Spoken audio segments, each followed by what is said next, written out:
at its integrity, but they can get Catty out. That will be the big thing here. Flash in, first blood. They lose the dragon, but they gain a kill. You can see Style and Sayo kind of going for a little bit of an 80 carry 1v1. So you can go for it. Nice flash from Sayo. Means he gets the kill.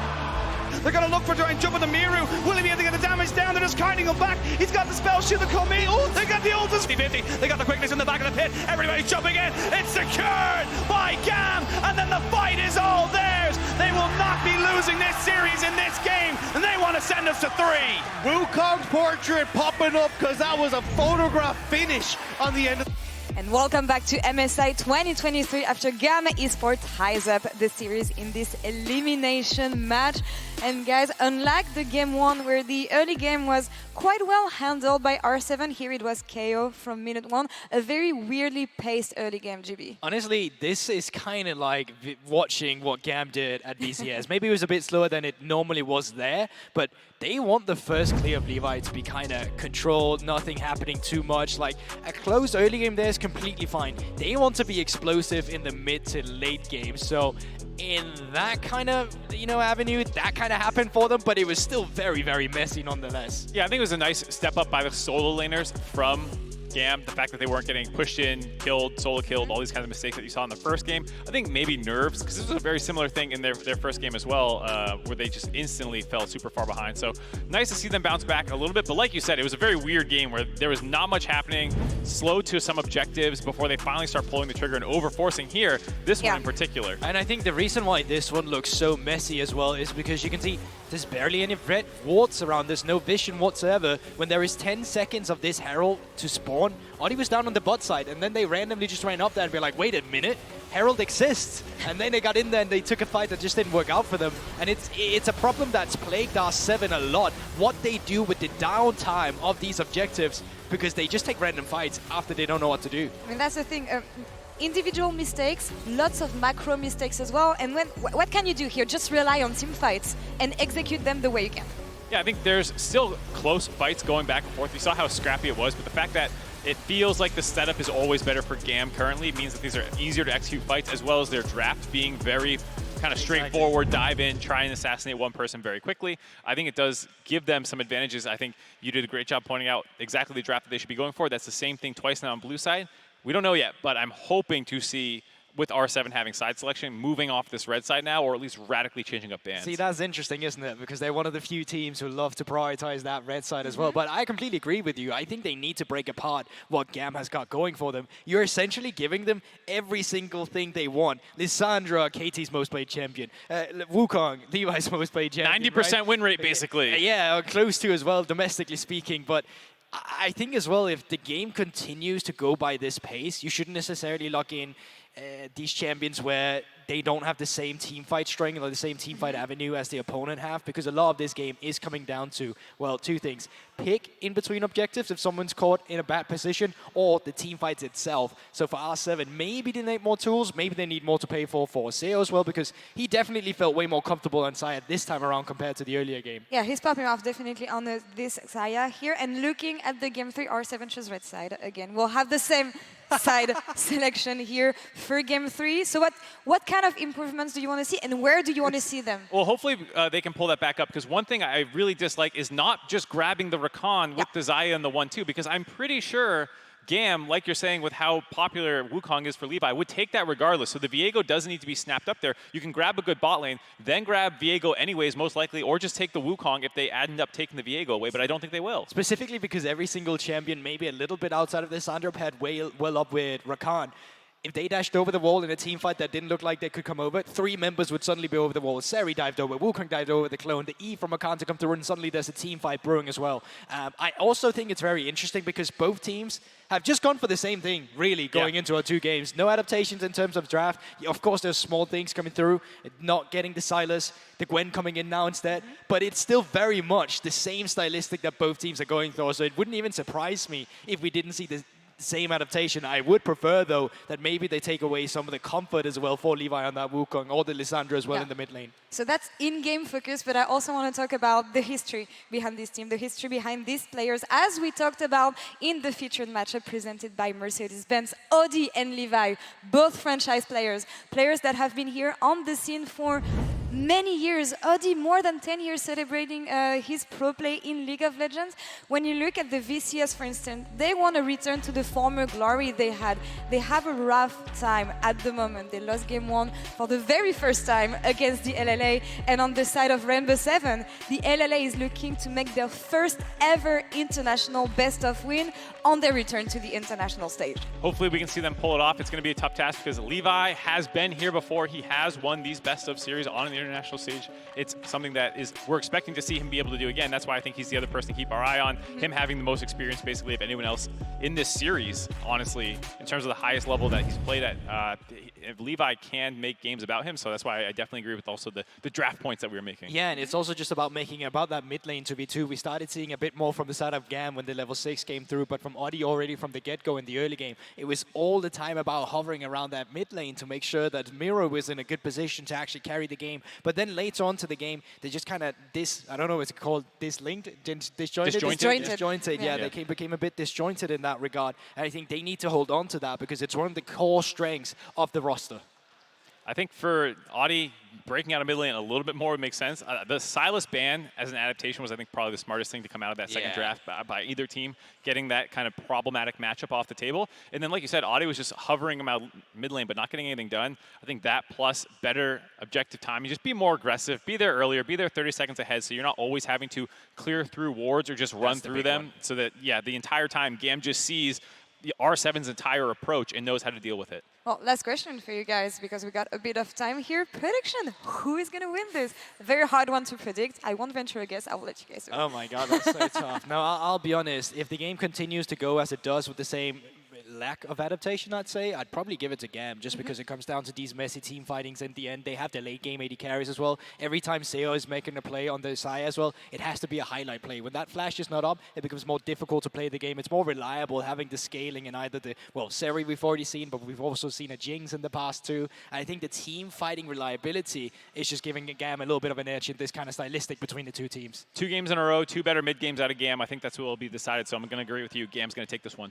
Well, it all comes down to this final game. Loser will be eliminated from MSI 2023. Winner moves to face Golden Guardians tomorrow. Who will make their region proud and advance? Dagda, Oshin, over to you. Thank you so much, Laura. And of course, it's all business on the analyst desk. And here we're, having a bit more fun, a bit more of a party with the colors. Yeah, I mean, look, if they want to dress for a funeral, that's cool, but it's MSI.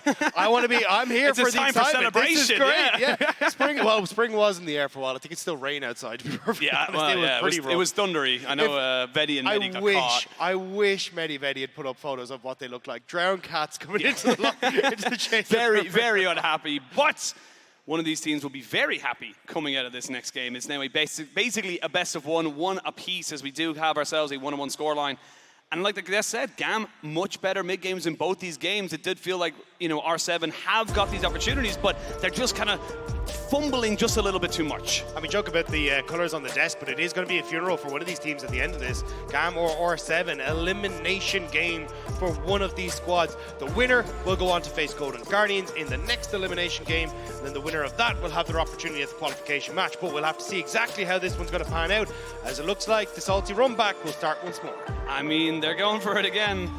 R7, as Goldberg said on the desk, they love this red side priority. They love the fact that they can kind of give that priority over to Miryu and get himself a decent matchup in that lane. But they do take the adaptation and they get rid of the Rakan. It's a good call. I think Desire Rakan has been so incredibly strong. Levi, Whoa. Immediate response here. Kindred says, I don't care about the Viego that I think R7 were very worried about.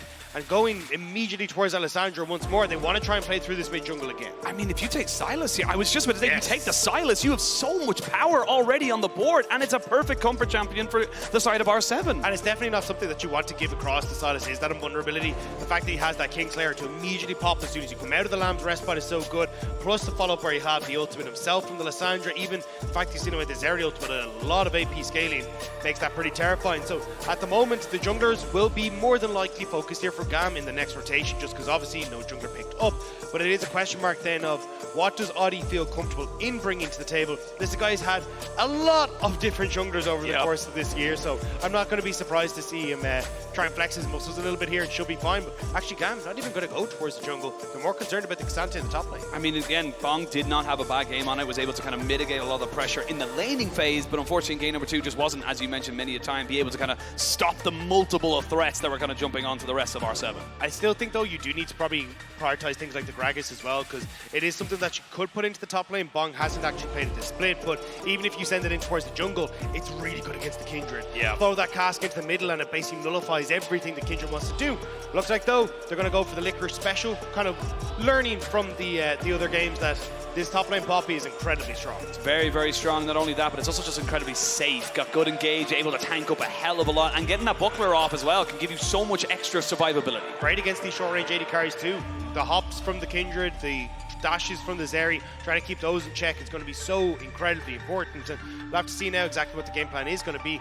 Kiaya may need to go back towards something that's a little bit more tanky, trying to provide that front line, because this is definitely a team fighting squad which you have coming out from GAM, but may not be the case. Actually going to go towards the Jax, and you need heavy engage here. Maybe something like a Leona or something along those lines in this next rotation. Well, there's big smiles on the GAM side. They're thinking about it, but nothing locked just yet. So yeah, I mean, I completely agree with you. Right now, you're kind of getting a lot of flanks, but no one really kind of help with that big old kind of engage. They go with the Braum. It's a bit more disengaged, but like you said, if they're looking to start a fight, they're going to struggle. Yeah, I mean, yes, you got the Lissandra there who can try and start off a lot of these fights, but especially when you have so much opportunity to turn those engages around, it's very telegraphed. It gives a lot of time for R7 to try and right the ship, and especially when GAM have been doing such a good job in these team fights, it feels weird to not kind of fall back into that stall and just play for that. But we'll have to see exactly what the game plan is going to be. Loud isn't playing yet, so we'll wait a little bit for that. But Gragas, we already talked about it, a big pick here. I really like Frotty. He's already played in the jungle,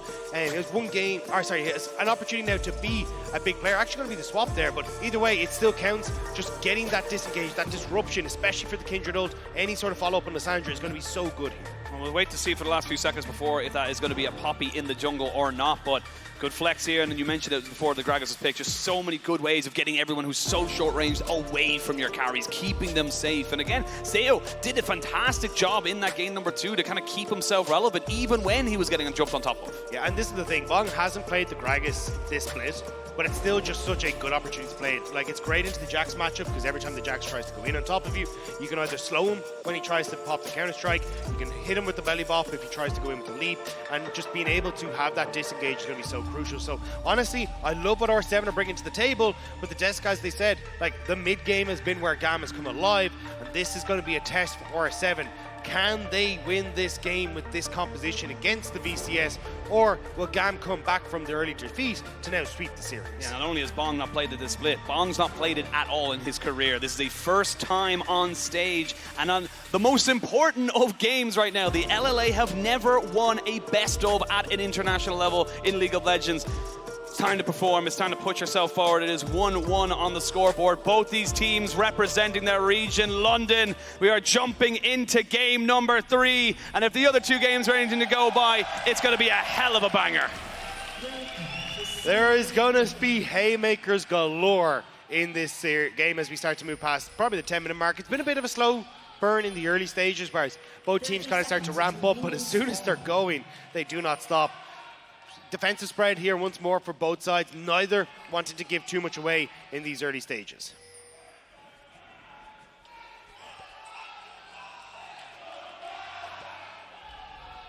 You're getting the 2 rival fan bases.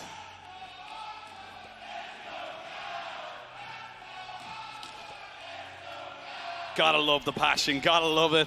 And unfortunately, half that group are going to be very sad in about 40 minutes or so. So sorry to burst whoever's bubble that is, but we'll have to wait and see. It is going to be common on the top side. Phase rush actually for the Poppy into that jungle. It's kind of a very standard one for Poppy jungle. It gives you kind of your combination off. You can proc it very quickly, and then if you need to run away very quickly, you can. It's also just for the chase down potential when you get into the lane, right? You pop the 3 damage procs, and you're able to chase people down the lane, and especially when you don't have a huge amount of follow-up after you use that initial charge. There's just nice to be able to come follow on through with that rest of the damage. GAM, though, going to be starting on the spot side. Levi again. I'm very curious to see how he tries to play this Kindred, because it doesn't feel like you're going to have too much control onto this bottom side of the map. Like, the push should still be here for Lions and Sail. And even in the mid lane, yes, you'll get some push, but I feel like if Audi and Miru can set up in the same way they did in Game 1 against this Lissandra, Caddy could be in trouble.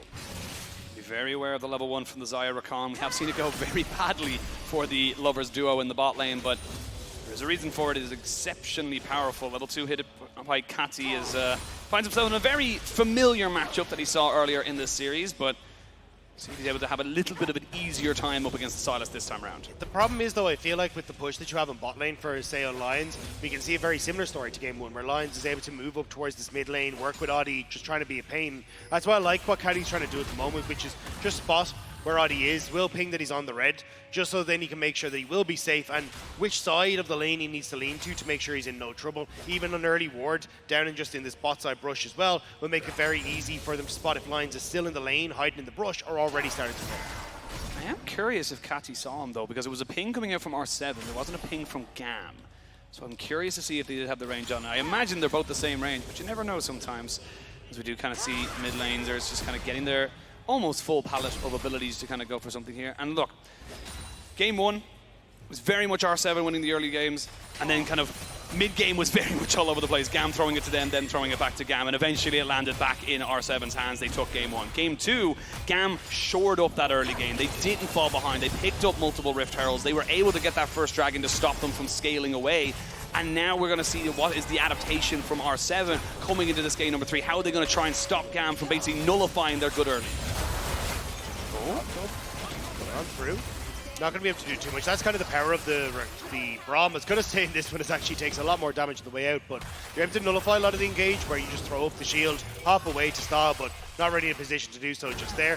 Audi is on the bottom side, and Miru does have push, so maybe they can look for something with this wave on bot side, especially if that happens. Yeah, they're going to be able to get a lot more damage there on the style. You got Audi coming in. They know that he's there, though. They're trying to put down more feathers, but they're just kind of backing themselves up. Style is ignited. He flashes away, but Audi is around. He's been slowed down. The flash in, and the kill is secured. Oh, 7 are on the board, and now Xin doesn't really have a place to go. He's going to try and see if Miru can get on top of him, but he's just based a little bit more damage on top of them from the thing. Audie's very, very low here as Catty might look try and go for this one. We see a flash away, and Bong getting dove in the top side. He's not gone down just yet. Levi will be traded.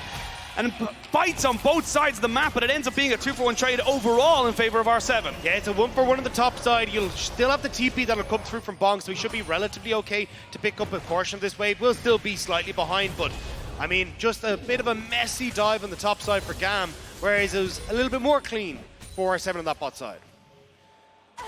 Bong trying to get as much as he possibly can. Good trade back for him, of course. Doesn't mean he ends up getting that kill. The kill did go over to Levi, and he gets a stack from that as well, I believe, unless he picked it up. No, he must have picked it up from the Scuttle, so he didn't get a stack from the Gragas, unfortunately, there. So still sitting on the 1. And then we'll wait to see what the next kind of move is. But Dragon spawning in a couple of seconds. Catty on a bit of a rotation here back to mid lane, because they had to try and make sure they pick up the waves. There's no one that will be able to follow up on this big push in mid-wave coming through from Stahl and Xin. Even Catty now as well coming into the mix. Surprised to see them commit this heavily towards the mid lane, because I think that wave will be pushed in, but I don't really think they can turn over towards Dragon at enough. So Stahl and Xin will slowly make their way back down to the spot side, but it's giving the opportunity for Seo to set up a slow push of his own, but they might be able to play off before Dragon if they want to. But it looks like GAM going to start this one up immediately. This could be dangerous. They're looking to try and get this Dragon as quick as they possibly can. 5.5 minutes on the clock. They will miss the Winter's Bite, and now R7 looking to try and capitalize on a nowhere to be found Lissandra, and then the knockoff is fantastic. They're capitalizing on all of the missed summoners, and you can see R7 smell blood in the water. They know this is the perfect opportunity for them to get everything and anything they want. GAM were too slow on the rotation. They get the crash in mid, but they hadn't started up the Dragon. Or 7 correct the waves and say, hey, look, we've actually got the opportunity, even catching Cassie, walking directly into Audi and Miru. R7 once more control this early game, but it's a much bigger lead this time. Yeah, much bigger lead, a much more explosive amount of gold. That's a 3-0-1 Poppy now as well for Audi, so he's going to get so tanky so damn quickly, and he's looking for a little bit more as well as he looks fishing to see if he can catch somebody out on a bit of a bad rotation. Big wave on this bot side. I'm curious as Miru has stolen away the ultimate if they're trying to make something happen on the bot side of the map, but looks like they won't rotate in time. Levi at least should get another stack for himself, which will be a big one for him. That'll be the second stack now picked up for the Kindred. Still a ways away off the level 4 where he does get that range increase, which is so crucial for the Kindred, but Audi now going to rotate up and realize that his Raptors have been taken. And probably his red buff as well. His red buff's already down, so maybe they're waiting to try and catch him out. Kiaya moving in here. Audi maybe looking to try and get away from this. They're going to wait for him to start this camp and maybe jump in and surprise him. Yeah, he's already used a little bit of a CC and a little bit of his damage, but he puts up the steadfast presence. This is what we were talking about when it came to the Poppy. You can stop so much of these engages, and now you're in a little bit of a bad position. Bong looking to try and maybe save a little bit more face and maybe get a kill on the outside. Yeah, Bong didn't quite get the knockback he was hoping for, trying to send Levi into the waiting hands of Audi so then they can slam him into the wall and go for the play, but not coming bot side again. Zin should be fine with the Unbreakable, but again, you can see just not quite able to get the ultimate that we wanted from Bong there. Made it a bit difficult. You see just a little glimpse as well of what that steadfast presence can do to stop the Jax and the Kindred, anything kind of, value as such, but Yuru already a level ahead, gonna invest in on the Lissandra straight away. They're looking to put down the damage, will force out Kati into a self-ult. Will be able to walk away from that a little bit unscathed. Yeah, swapped over to the Ignite, so R7 didn't want to dive too heavily in case they end up just getting popped by the tower damage and everything else. But Kati keeps on to his flash. Yes, the ultimate being down is going to be very nice for things like the Rift Tower, but with the reset coming through, GAM are just in a better position. Bong has no mana as well, so GAM know that regardless of whatever happened in the mid lane, we're going to be fine to pick up this objective. GAM not being deterred from that first dragon kind of faux pas. Themselves back in here. Bong doesn't have any mana. I don't know why he's here, but he's here. It's just being a nuisance for the moment. Levi is taking a fair chunk of damage. He now has got access to the Lamb's Respite, but would really not want to use it this early on. We'll get flashed in straight away. He can't even proc it. That's how quick he was killed. I am so surprised that R7 managed to pick up a kill there. It looked like GAM were going to be able to walk out of that. Even the fact that Bong investing the flash there to pick up the help that he needed to get that one across the board. Now Audi invading on towards the top side. R7 controlling much more of this game than they had in the last one.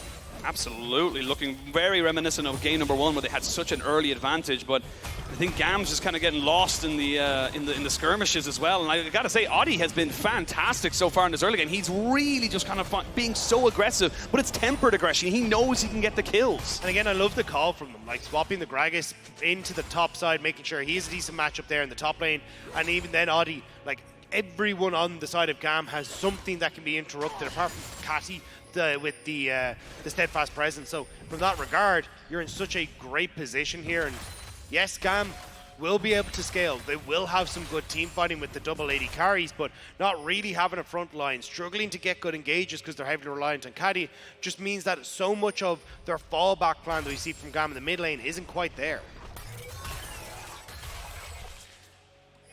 Come back in and see everything else really going to be happening. 1:30 till the next dragon spawns. There is going to be no real fights, as I say that. We are going to have Miru stealing away a Lamb's Respite, keeping himself alive, and now Levi very, very low. They will all get a bit of a heal from this. They knock up, they get another Lamb's Respite to keep this fight going. Levi will back themselves away, and that's what happens when no one dies. Yeah, Levi nearly got baited out of that ultimate, though. Nearly wanted to try and finish off Miru, who sent back the chains, but now Bong in behind. Can he get ultimate number 2? Good ward from Kati was spotted. They know he's there. They know that he's going to be looking for something there. They recognize, hey, you're not in the top wave just throwing out barrels, so we're going to be very, very defensive. I want to see R7 reset, though, and look for the actual dragon, though. They will look for the bot lane onto stall, though, in the meantime. They're looking for a dive. There's the ultimate out already out of style, and they're going to be able to... Oh, it's a little bit of a mismatch, but they should be able to get the damage. No problem whatsoever, and Seo gets the kill. And now Zin going to be able to move into the spot side. I was going to say you kind of take your win there and look for the dragon. No Lamb's Respite with such a long cooldown on that ultimate. You can always look to go for the dragon after that play and win the team fight. But now Bong going to be the counterplay for Levi after everyone went boss. Oh, Lamb's Respite, but they do have a Shelly, so going to get some plate money into Kiaya, but Bong might be also on the menu here as well. They're looking to try and go on top of him. There's a good explosive cast, and he belly bops himself away as well. The flash in, Levi will secure that kill. One more tower shot, and it's a deja vu in the top side, 1 for 1. He's been killed there before. Kiaya will get a lot of damage onto this top lane turret, though. This Jack's going to be a very big issue as we get to the later portion of the game. But again, Bong doing a decent job of turning these back around, getting at least 1 kill, and making sure that Levi is punished every time he goes up there. And the thing is, it's only about a 1,500 gold lead, and that is basically onto Audi on this Poppy. But let's have a look at this one here as Bong just kind of keeps himself away from the damage. Yeah, I'm surprised that they end up trying to commit this heavily. You can see the Bong is able to get the cast just about to keep him away from Kiaya, and then Levi flashing forward here to finish off. I think there was a little bit of mistiming there where Kiaya couldn't really tank up one more, and the tower just barely able to swap over to pick up the kill on towards Levi. I will say, I think if actually Bong, it's all if, buts, and maybes, of course, but if Bong actually belly bops into the Jax, he might have been able to get 2 kills, because Jax was tanking, so, and he didn't have flash, so there's plenty to be kind of coming out of there, but R7 will come back out of the replay, and they got themselves full control around this Dragon. They know that the Kindred had to be on a bit of a full reset as they died, so it's going to be second Drake for the side of R7 as the LLA continue to look forward to the Hex Soul as well, so very, very valuable as we get later into the game. This is where, though, I really want to see R7 actually putting presence onto the Rift Tower. We haven't seen it throughout this series. It hasn't been a big one for them, but I really want them to actually start to crack open the base. Oh, sorry, not the base, the towers that exist here for GAM. As Bong, repeat gank, ultimate go up in a second, flash now available as well. Yeah, he's got the flash, and that's not a great trade for the moment. You got no one from R7 to come up and help you here. They are just going to look for the full kind of setup as they look to try and burn him down once more. Explosive cast is good to knock back Kiaya, and he's going to be able to trade back a little bit better. Yep, that's going to be a cleaner dive from the side of GAM as they go back in towards that mid lane, almost getting down Miru. You have to give up all that pressure in the bot side, though, so you don't gain that kill in the mid lane, and you do lose a tower, so not gaining the full value here, but they will get themselves a kill and a bit more gold onto that Jax. Mira needs to be very, very careful. Levi now coming across. Adi doesn't realize that there's such a big numbers advantage for GAM. It's a 3v3 though for the moment, and that's not a numbers advantage anymore because you have the Keeper's Verdict there as it lands respite to keep everybody alive. A flash forward from Sin to try and do a little bit of disruption, but they're getting themselves all the damage they need. Lions is the one who gets exhausted, and that's not what you need. Goes in with the knockup. They're looking to make this one a little bit more favorable for the side of Rainbow 7, but it's just not quite got the damage. Seo has to go towards that top lane to cover for this Jax, who was continually putting down the pressure. The fact that they managed to turn that around, though, Miru should be able to pick up a plate off this as well as Levi has the ground, and Seo got the kill onto Kiaya. I was about to say this game is turning into Jax versus Zaya, and Zaya strikes first. I mean, Zaya just goes and sucker punches him right in the face right there, but Seo 2-0 and 3 really starting to come into his own, and 20 CS up as well to boot. And that's the thing, all of GAM's resources are invested into Kiaya. A lot of the resources for R7 are on towards Seo, the 2 kills on towards the Zaya, the plates on the bot side as well. And if you're already able to pick up that extra kill onto the Jax, it's definitely going to help you out in securing what are going to be the team fight advantages. Even here, Rift Herald now up and available. Kiaya just going to have to TP in. Well, let's have a look at this one here. He's so low, and he just knows he's there, so he's able to get it with the Gale Force and the flash. Yeah, got window shopping a little bit. Both have to flash to make sure they can secure it, but it means no flash now for Seo on this one. And this is exactly what you wanted to see, though, from R7. You said you wanted to see them now move their presence up to that Rift Herald. They've done that. They've stopped the trade back here for GAM. You've got Hex Gates, and you can see there, as you just mentioned, it is going to be Zaya versus Jax. And this is where Bong wants to try and get control over mid. Has managed to shove that one out, so R7 now feel comfortable to start up. And this is better play from R7, actually working around their lane state to set up for the objectives much better. Miru gonna pull off so we can move up to answer that wave that was pushed out by Caddy on the top side. But now with Rift Herald in tow, you can look to siege up on the mid lane with this Zaya. Seo's got about 2 levels up on style right now. It's not even like a level and a half. It's a full 2 levels in terms of the advantage. So that's a huge advantage just in base stats. And if you think back to game 1, how much of that game was about what can Seo achieve, what can Style achieve in these fights, Seo just having the easier time is going to make things so much better. Again, way less threat onto him in that back line. Catty, yes. Kiaya, yes. But realistically, the rest of this fight is going to be front to back, and that's where this Zaya can do a ton of work. I will say we are coming into the GAM mid game. Both games we've seen GAM do exceptionally well between the 15 to 25 minute mark. It's going to be a stolen Glacial Fissure just to secure themselves that mid lane tier 1. A huge amount of that GAM mid game has been those Rift Heralds. So the second Rift Herald going their way, every game so far in the series apart from this one, they've been able to siege up. They've been able to control the pace of the game and make sure that R7 have to come and try and deal with this. And it's kind of given them that advantage when it comes towards things like the dragons and that, where they're getting positional advantages. Now though, with a minute until dragon and with R7 having that push, they're the ones that are resetting first. They should be able to get way more control, and even just look at the difference that we've had as well. Like, so much more vision has already been established all across the map here for R7. They're well set up in advance for this dragon. They really want to make sure that they are going into this next stage. Get a bit of a calm before the storm. GAM will have plenty to their disposal. got a stopwatch there onto Kati.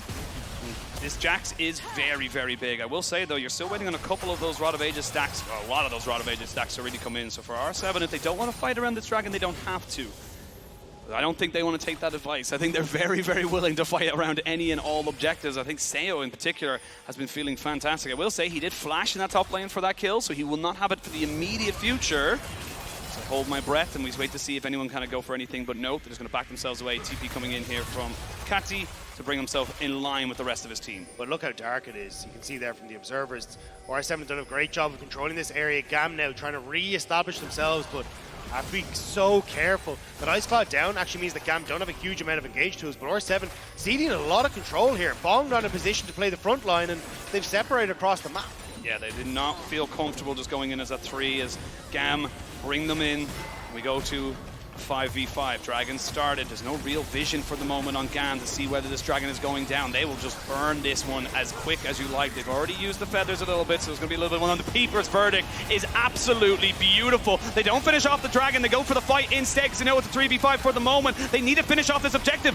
R7 are caught between a rock and a hard place. They don't know what to do. They're just being indecisive. And now GAM can come back in on top of this. GAM can get away with the biggest highway robbery you've ever seen. Seo gets jumped on, trying to flash away, but the Lamb's Respite should keep him alive for the moment. A little bit of CC with the concussive blows, and R7, you had everything. He gets the dragon. How is he allowed to do that? Audi keeps it just going a little bit, but GAM have been given a huge lifeline. It's the team fights again going the way of GAM. R7 all over the place in that fight. They tried to turn, but the Xin ultimate, the fact that you got that glacial fissure is so good in slowing the engage, and GAM managed to turn it around. Yes, they lose the dragon, it's not ideal, but they get the gold that they need. Got 2 kills, soul point to R7. This game is as close as it could possibly be, but I mean, that was so, like, R7 just had to finish the dragon. You had done all the hard work, and then they just panicked. I mean, it's just, oh, actually, this is going to be GAM trying to go for one more here. Audi sees him, though, and they're going to try and jump onto Audi as well. They're going to see if they can get on top of him. He will go straight away, though. He's very, very tanky. They're going to try 3v2, but now it's not a 3v2, it's a 3v3. TP coming in as well. R7 are ready for round number 2 as they look to try and finish off these kills. Double kill coming in for Miru, and they'll finish off the Jax as well. R7 making up for that fight by getting their gold right back in their pockets. R7 said, I didn't hear no bell. Go in for a round 2 and immediately able to take GAM off the map. Baron in 45 seconds as well. 25-second death timers. It's going to give a lot of control now to R7. They can move into mid, push in this wave, get the mid tier 2, and then start to establish vision in this top side for the Baron that's about to spawn. I feel like R7 needed that right there. They needed to bring it back because this is one of those games, one of those moments where you could just lose confidence. They will get the reset off. They're 3 dragons up. They are in such a strong position. It's going to be about GAM catching them out now. GAM coming back in those mid-game fights like we just saw. R7 did spread themselves a bit thin, though, trying to push out all the waves. So they didn't actually get any of those tier 2 towers, which would have been so good for them to pick up. Again, just make it easier to get the vision that you need whenever you want it. But GAM now back out on the map. They're the ones that are actually making sure they keep vision in this river area. And Seo, who's starting to push in, but Bong, this is where, again, you're kind of seeing R7, like, they are finding these opportunities to turn around, but it's when they get the chance to actually put the foot on the accelerator, they're not quite able to do that. And look, you know, a win here is fantastic for either of these teams, but you got to go up against Golden Guardians, who, for lack of a better term, kind of stomped GAM in that first series. So, like, you're kind of looking at this and saying, like, look, do you get a rematch of that one? What do you do differently? Because it just feels like for both these teams, they are fighting tooth and nail, but the journey's not over. This is just step 1 of many. Especially when you can see how good Golden Guardians were at slowing down the pace of the game, finding opportunities to come back against BLG. Both these squads have kind of shown that they do have weaknesses when it comes to their mid-game and have that opportunity to let teams like that slip back in. So we'll have to see, though, what they can try and manage here. R7 now starting to push in topside. You got Miru's Anthony in the bot lane. It's just a case of, like, Seo now needs to push out mid, and again, waves a little bit separated, which are giving GAM a potential opportunity to sneak in onto this bot side, get vision, and maybe even look for a dive on Miru. Thinking about it for the moment, Miru just kind of cleaning up the wave that was tracked in on them. They know that Levi was clearing off that ward around the blue buff, so they recognize there's probably about 5 people of GAM in this bottom side of the jungle, and you can see R7 respecting that and saying, look, there is no dragon for 2 minutes. We can go right back up towards this this Baron, and we can start it. They know that there's vision on it, so they know that GAM know they've started it.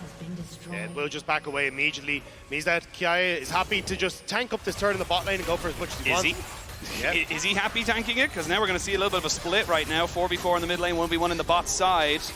Everyone's kind of backing away. GAM not really getting themselves a huge amount, but see what way they want to try and work this one out and try and put this pressure around this Baron. It's going to be GAM just kind of walking in blind. They need to try and figure this one out, how they enter safely.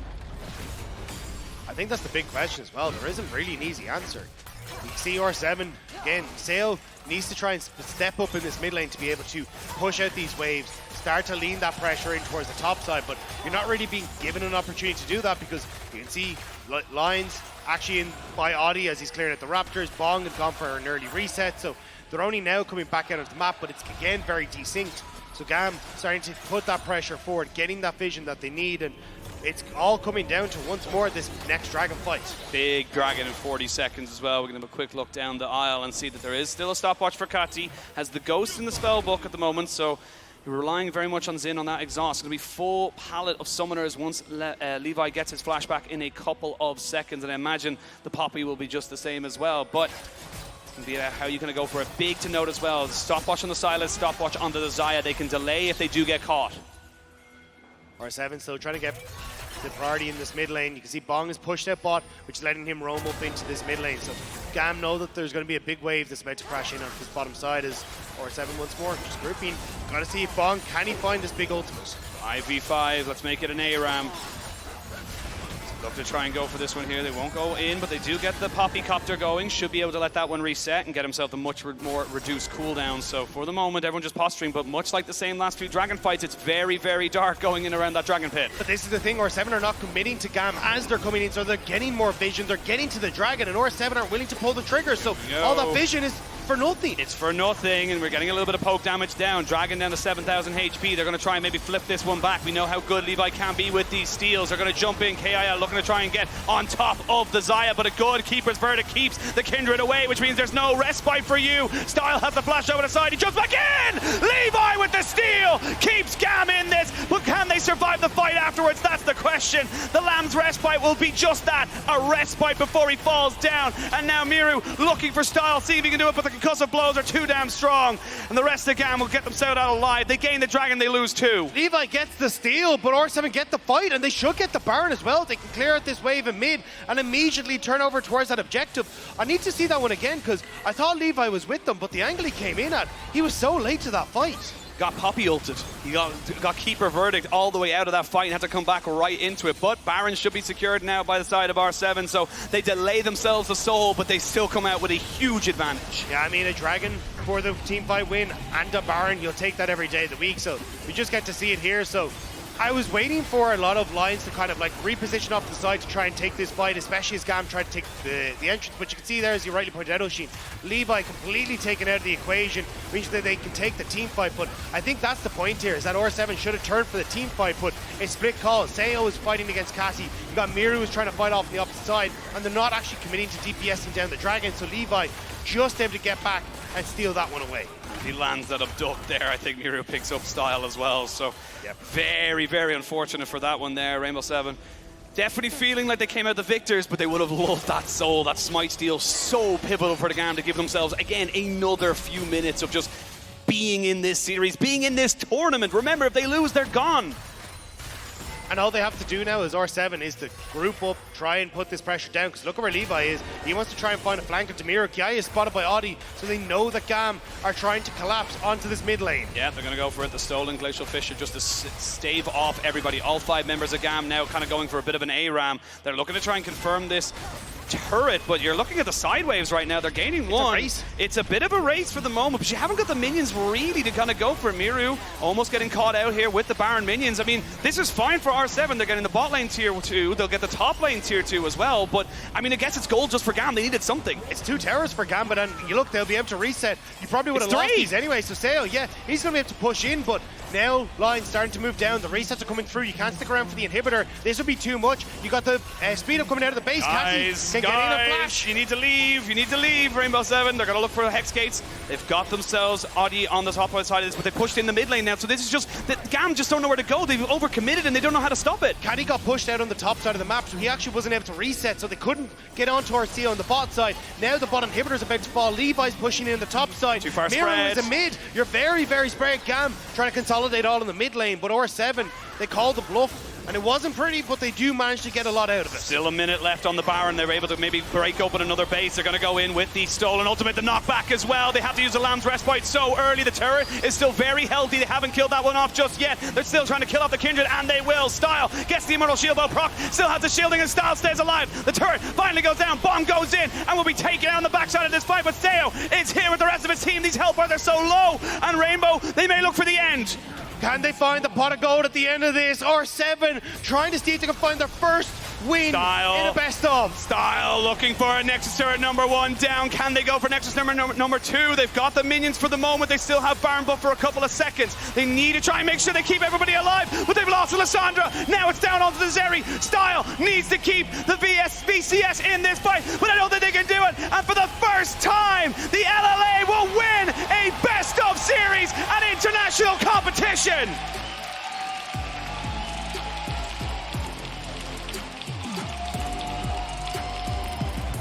It was a hard-fought battle. It took everything to claw themselves tooth and nail across the finish line, but they do stand victorious at the end of it.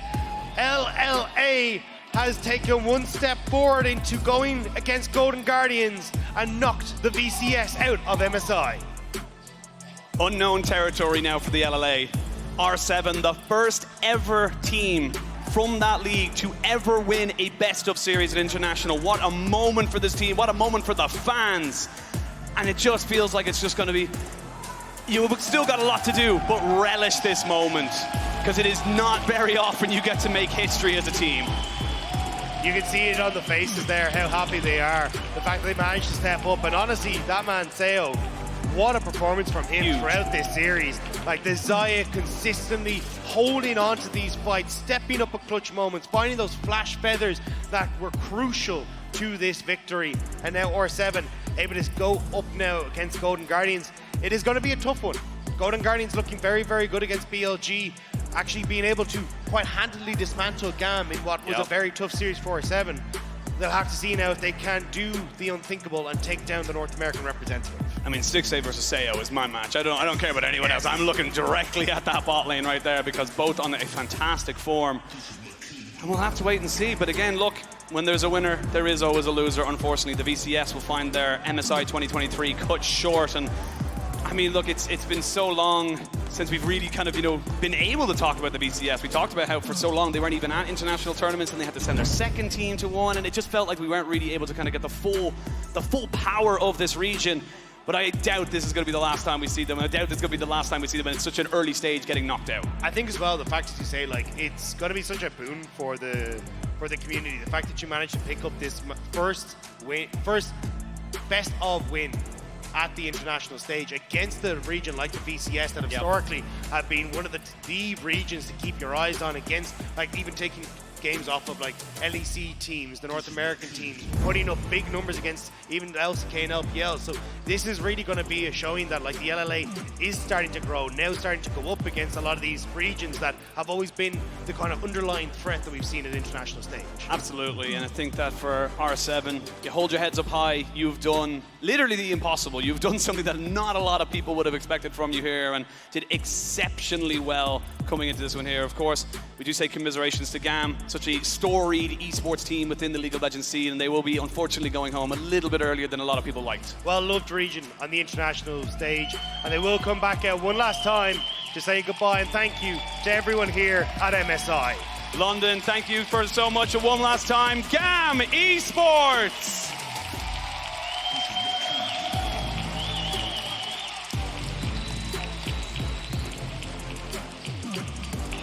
And look, we move forward. we look towards the next game, R7 versus Golden Guardians. And again, you climb one mountain, you got another one to climb, and it feels like this one's a little bit more of a bit more of an Everest, shall we say. Yeah, it definitely is, especially the Golden Guardians. They looked incredibly strong against BLG, so RS7 going to have to work it out against them, but again, they should take pride in that. You can see it on the faces, big smiles from them. Yeah. They know how much this one meant, and I'm looking forward. We're going to have Adi on the stage in just a few moments. I'm very much looking forward to seeing how he felt about the whole thing, because there was some very tense moments for that man throughout this game, coming down to split-second smites when it came in towards team fights as well, and the poppy performance that he put on in the end of this was absolutely incredible. Well, we'll wait no longer. We're sending it over to Frankie, who's standing by with Adi.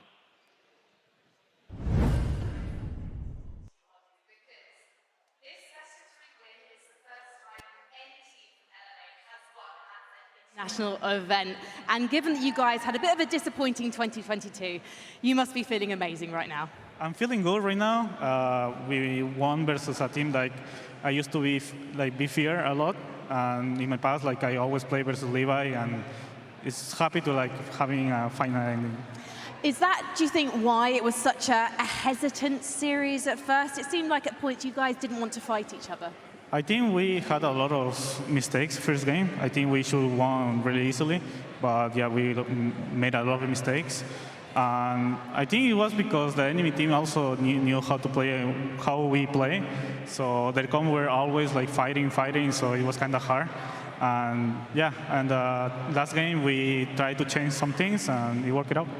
So how did you turn around game one? It was such a fantastic laning phase. Then GAM, they pulled out the team fights as you knew they would. And yet Miro, Mr. Macro, he pulled off the victory. Actually, but yeah, it was kind of hard because the combo, they just ran away. And then it was kind of different because they just want to engage and we just want to kite back. And yeah, that's why the game was kind of stuck. Like I said, we made a lot of mistakes. That's what happened. And yet you didn't change the draft approach at all. So why was that? We felt confident on the draft, but they played it better, a little bit better in the second game. So that's why maybe in the first game we should have won easily, and the second one because they made a lot of mistakes in the first game, and the second one it was kind of the same, but. They play team fights way better, and yeah, like I said, they just hard engaged, and we have to team fight back, no? Adi, given that you have played against Levi many times, how did you feel in that third draft when he pulled out the Kindred? I mean, I'm really happy about the victory, but I'm kind of disappointed with myself. I lost every single smite fight versus him, and he used to do it against me always. So I'm still kind of disappointed that he is still doing it to me, but happy for the victory. You must be so happy to still be here at MSI. But how do you feel about Golden Guardians tomorrow?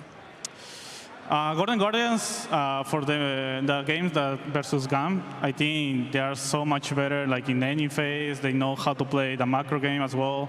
They're always together. So I think it's going to be a hard game, but we're not going to giving up. We are going to keep trying our best and win the series. Very quickly before I let you go, does your dad still watch your games? Yeah, everyone in my family watch my games, my girlfriend watching my games. So thank you very much for everyone to support me and support my team. And I love you guys.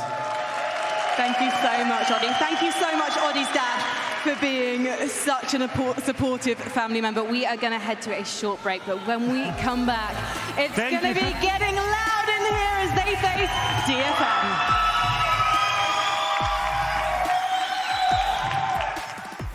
Style is ignited, he flashes away, but Adi is around. He's been slowed down, the flash in, and the kill is secured. Looking to try and capitalize on a nowhere to be found in Lissandra, and then the knockoff is fantastic. They're capitalizing on all of the missed summoners, and you can see R7 smell blood in the water. They know this is the perfect opportunity for them to get everything and anything they want. Really not want to use it this early on. We'll get flashed in straight away. He can't even proc it. That's how quick he was killed. They need to try and make sure they keep everybody alive, but they've lost to Lissandra. Now it's down onto the Zeri. Style needs to keep the VCS in this fight, but I know that they can do it. And for the first time, the LLA will win a best of series at international competition.